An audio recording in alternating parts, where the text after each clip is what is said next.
Hello, this is Solomon Davis, Right Side Trader. Today is November 3rd, 2024, and this is my weekly market review. We're reviewing the IWM, that's Russell 2000, on a quarterly chart, monthly chart, weekly chart, and a daily chart. This is all for educational purposes only, no trade recommendation, because as we all know, trading is risky. You can lose money at trading, so please check with your financial advisor, please check with your significant other, and make sure trading is something that is suitable for you. All right, thank you, new subscriber out there. Please subscribe, more subscribers, and all. Great, great, great, great. Let's jump over here to this quarterly chart, though, right quick on the Russell 2000 and see what we see. We see a red quarter. We see a red quarter here on the Russell also. It still hasn't broken my high, that I think it's probably going to stay below for the rest of the year, and that's that'll keep it just below of making all-time high. But the critical event that's coming up is this election come this week. So we're going to have to just kind of like wait and see what happens there. Let's go down here to this monthly chart. On this monthly chart, we can see, let me just back up.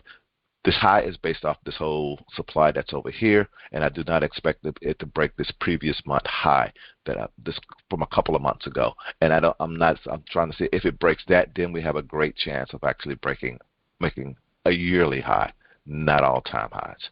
So that's what I see here. On this monthly chart, though, we also see is the market is still hanging out above the 9-10 moving average. It's still hanging out above the quarterly pivot, which is kind of like still giving me a bullish sign. So I'm still kind of thinking this market is bullish, and it does have the possibility, of actually breaking this high.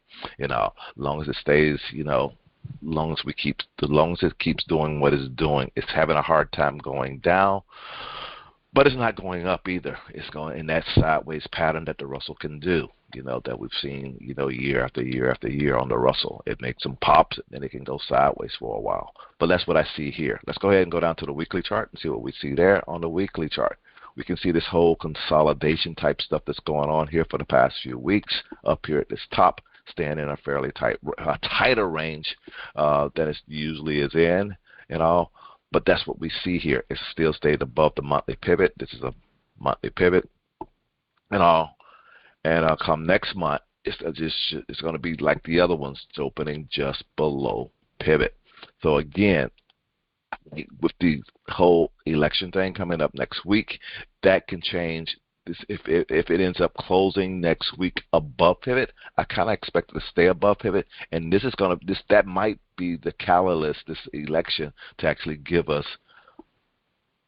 a chance of breaking this high. If things are bad, we could actually now maybe break these lows here and come back down into this whole demand area down here on these red lines that I have down here, That's what back down to around the 210 area, We have to let's just wait and see, But let's go ahead and go down to the daily noise and take a quick look at that and wrap this on up. It's not much here, It's just showing you how sideways this thing is going and how tight for me, a very tight range. That's almost like a $5 range, almost a little bit over $5, maybe $6 range for the Russell. The Russell is not moving like it has moved in the past, but it does get into these little tight sideways range stuff like this. So, and that's what I see here. And that's all I really want to share at this time. This is Solomon, Right Side Trader. Hope you guys had a great week. Hope you guys had a great weekend. And I'll talk to you next week. Have a good one. Bye.